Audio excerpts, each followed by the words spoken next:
Good morning, everybody. John Sfiocla here with the AI analyst team from GAI Insights, rating your top news as essential, important, or optional, saving you time in your busy day and pointing out what you need to know and what you can avoid knowing. It's great when you have a compass for ignorance. So here we are. All right, today we've got lots going on. We've got some new guardrail kind of capabilities from our friends um, at Custom GPT. We've got some applications. I'm sorry, not Custom GPT. At OpenAI, we have some applications coming from our friends at JP Morgan and others. So let's get into it. Ankash, please start us off. Thanks, John. So the first one that we have for today comes from JP Morgan, and it is about their Quest Index GPT. So they are using this Quest Index GPT to create index offerings for their clients. All right, Timothy, what do you think about this one? I think this is really interesting. I'm kind of borderline between optional and important. JP Morgan is such an enormous institution that the mere fact that they're using an LLM in production in a core client-facing activity is pretty interesting beyond the details of what they're doing. So for that reason, I almost lean towards importance just because all the naysayers who say this stuff is never going to have an impact on business, JP Morgan clearly disagrees. And as we've said, and you said in your article, they are in the crucible. They manipulate lots of symbols. They're using it. The application is not that exciting, but it's straightforward. They're using it to generate new stock indices, which these days are the rage because you can custom tailor portfolios by picking stocks and creating indices so easily. And asset managers particularly like this because if they like a theme, let's say generative AI, then they can immediately tailor a custom portfolio to that by finding all sorts of stocks and deciding which stocks to put in. So that's the basis of it.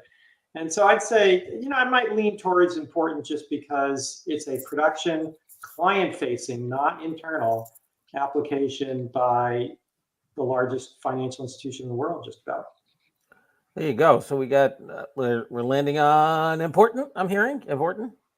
Yes. All right, important. We've got JP Morgan. And of course, it'll be interesting to see how it performs. What do you folks think? Important, optional, essential here? I'll make the case for optional. This is JP Morgan talking about JP Morgan, and it's a lot of smoke and mirrors. Basically, they use GPT-4 to come up with keywords to help them search for which stocks to put in the indices. That's all they did with it.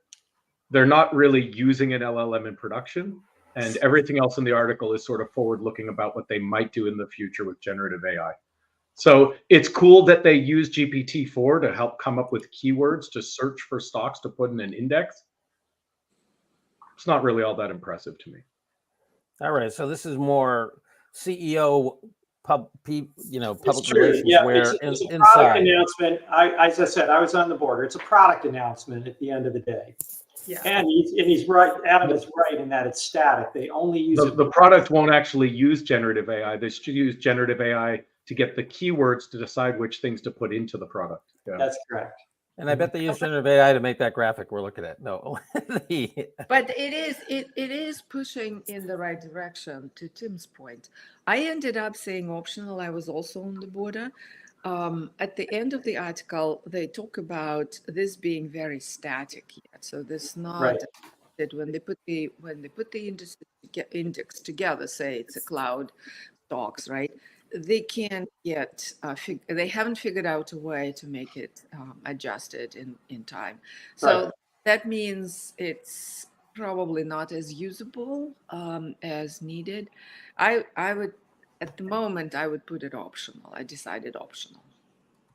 All right. So we have a GPT paint job here. We're going optional. Next.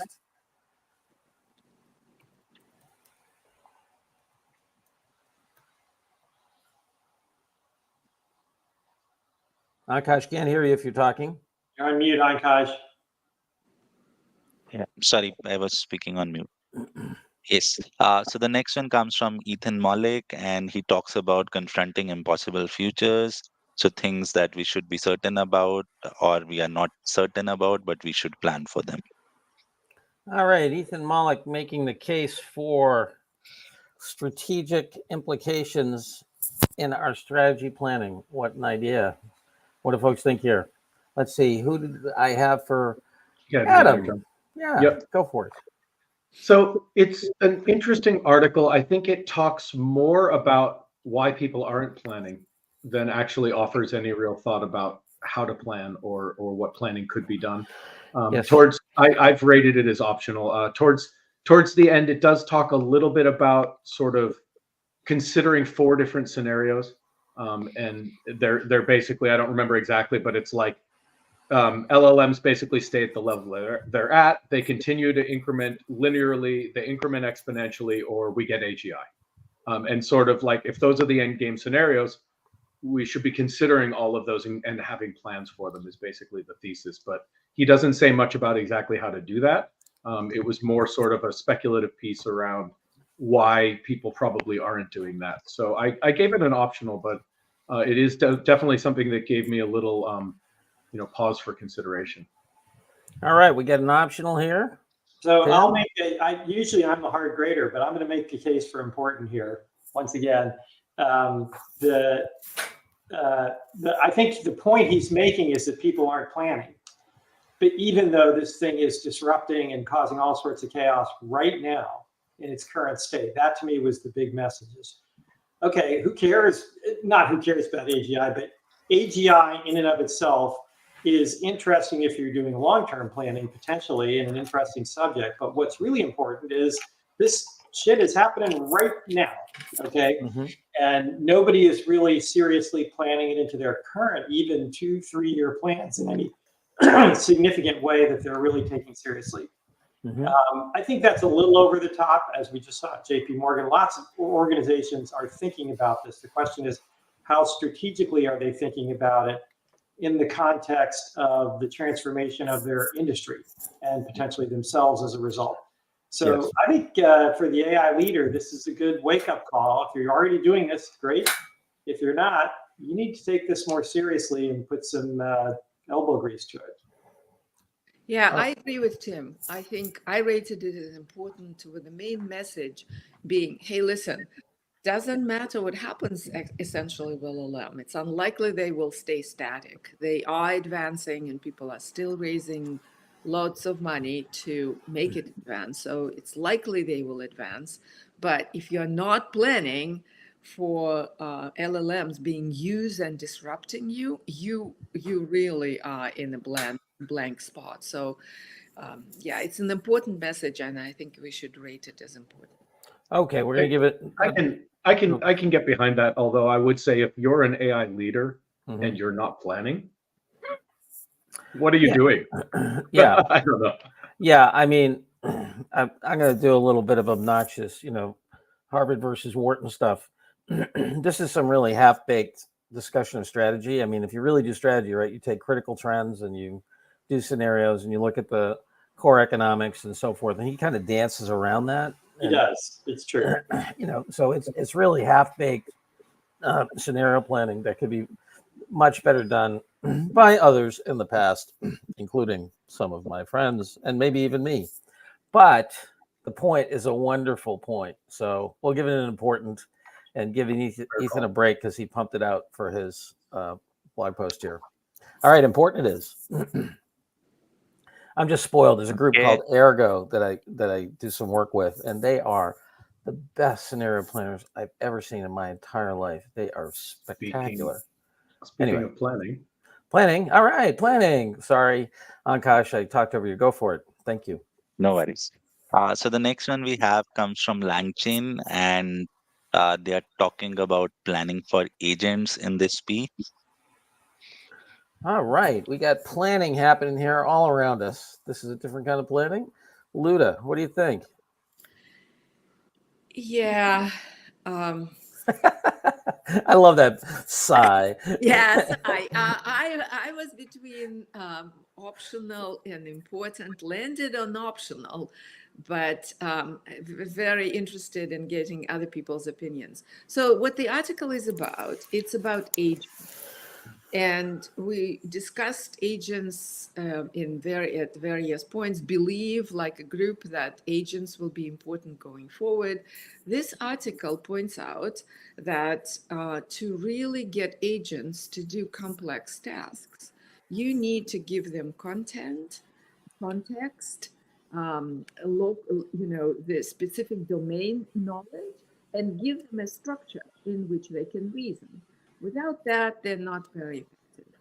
And so, if if you're planning to have an AGI in next year, the people who are really big believers in that should read this article. We are still at the nascency of how we are going to enable that reasoning within agents, and so it's a basic article, but points out that there are gaps to be filled for sure. All right. But it's optional. But So we have an optional approaching the Big O for demilitarized me. zone on its way to important. Okay. Yeah, big O Tim? for me. This is talking their book. This is LangChain talking about LangGraph, and it's a cute little article if you're interested in reading it. But there's nothing here that's all that revolutionary. We've talked, Paul's favorite metaphor is 1,000 interns, right? And you know what? If you tell 1,000 interns exactly what to do for 40 hours in the week, they're pretty good at doing it. And that's basically what this article says. So if you take the planning out of the agent and put it back in the human, it kind of works okay. But then it's not really an agent because it's not really planning. So we can go around in circles on that. But it's really about why you should use their products. All right. So we have a confluence of the obvious and the unimportant. All right. Adam, I don't imagine you're going to take us to important on this. We're going to go for optional. Optional it is. All right. The big O. The next one that we have is a research paper. So it's a policy kind of a paper on a synthetic media framework. So they have 11 use cases in this. All right, Adam. They have a bunch of use cases, and I think 5 or 6 best practices. What do you think of this framework? Look, I thought it was well written. I think it's a good approach. It's an important topic. I'm not sure how important this news itself or the framework is yet.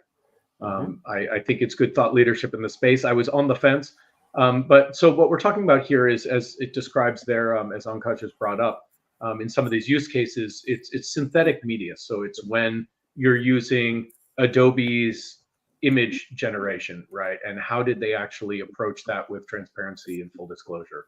Or BBC using face swapping to analyze, to anonymize interviewees. So all of the various ways that we can use this new Gen AI technology to modify and to augment and create synthetic media. And how do we even handle and address policy around that, given how fast that landscape is changing? And I think they've done a good approach here. I'm not sure to this extent or depth it's necessarily important news for the Gen AI leader, though. So I was on the fence for that reason, but it's really an interesting read, I think it's a good framework. And remember, important is still an optional read. It's just at the top of your optional pile. yeah, as I was reading it, the cases are actually very good. Yeah.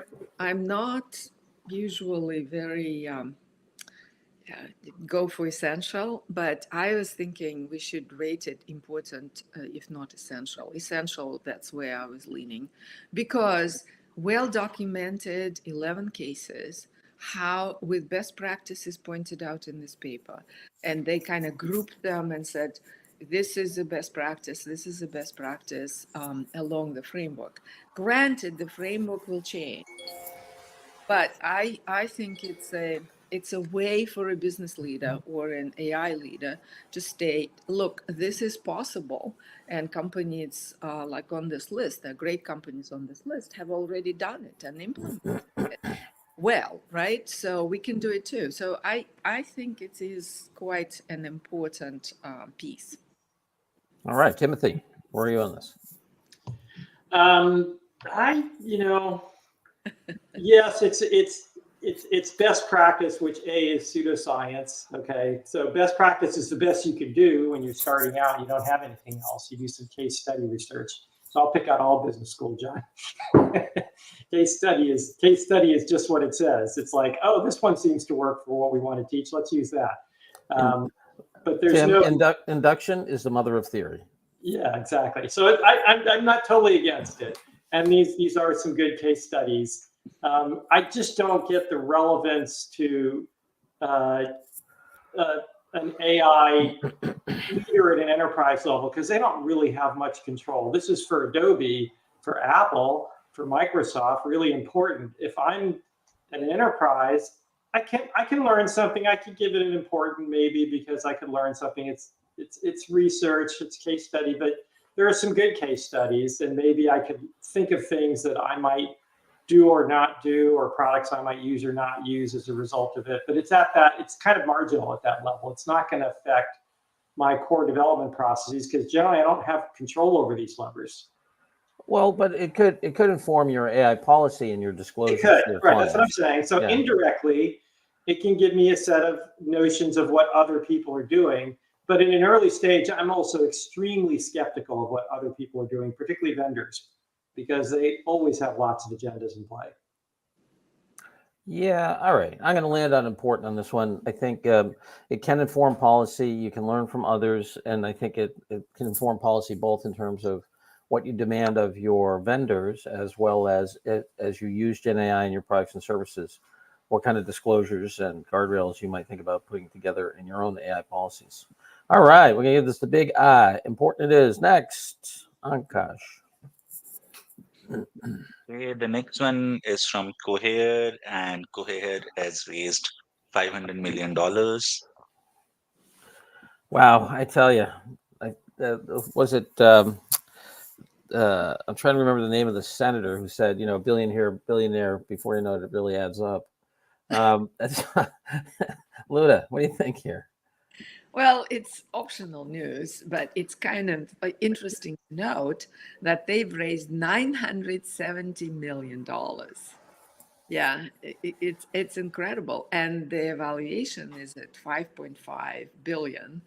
Wow, this is fascinating.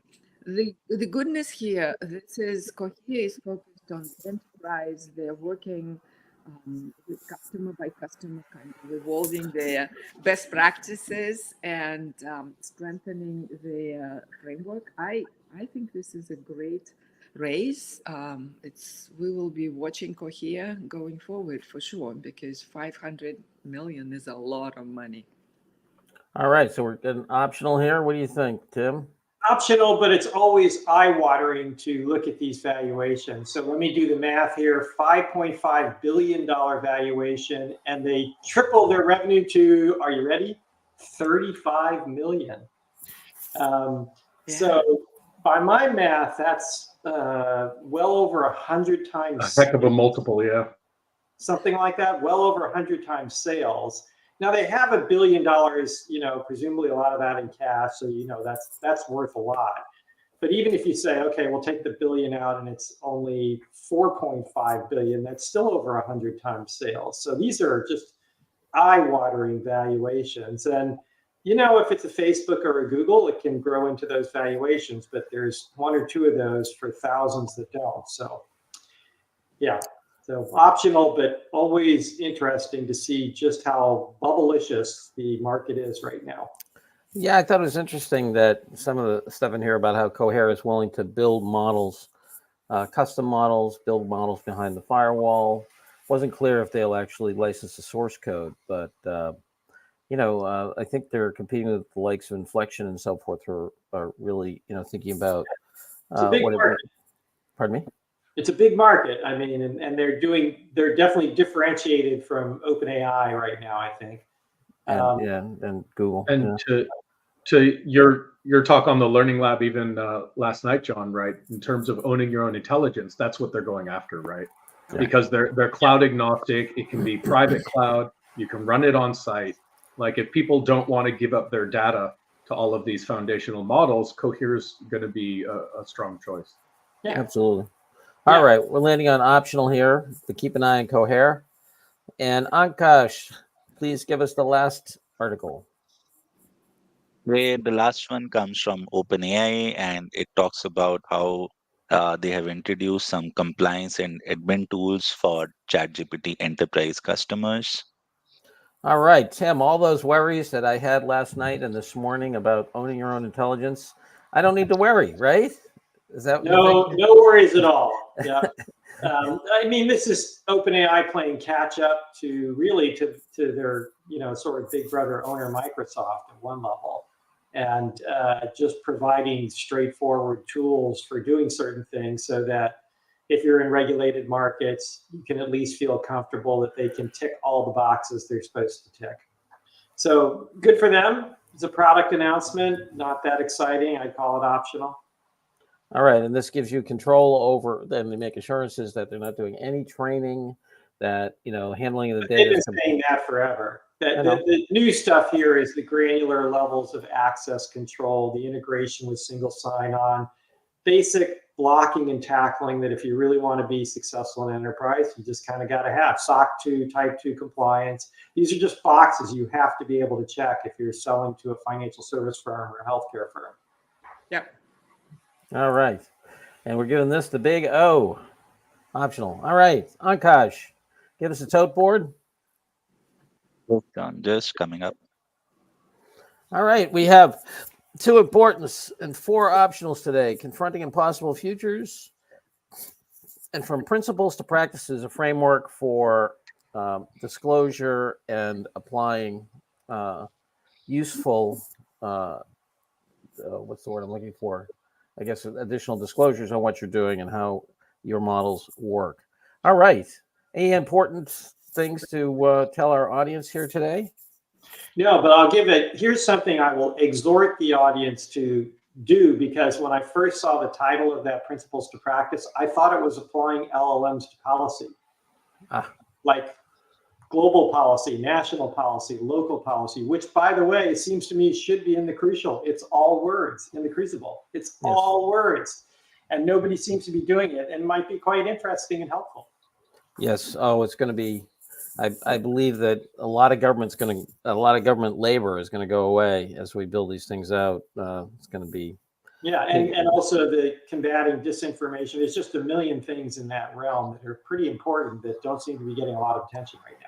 Yes. Well, at least in the United States, too, it's interesting. Some of the healthiest unions that remain, because only 5 or 6% of the workforce are unionized, are government unions. So it's going to be, needs to be an interesting battle. If Mr. Trump gets in there and Project 25 goes along, we'll see what happens. Anyway, all right.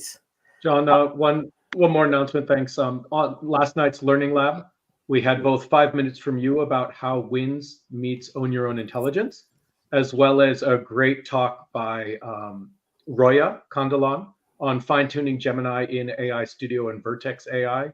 And both of those are up on our YouTube channel now, which is youtube.com/@GAI Insights for anyone who wants to go check them out. Very good. Thank you so much, Adam. All right. And with that, we end the news today. Look forward to seeing you all tomorrow. Bye-bye, everybody.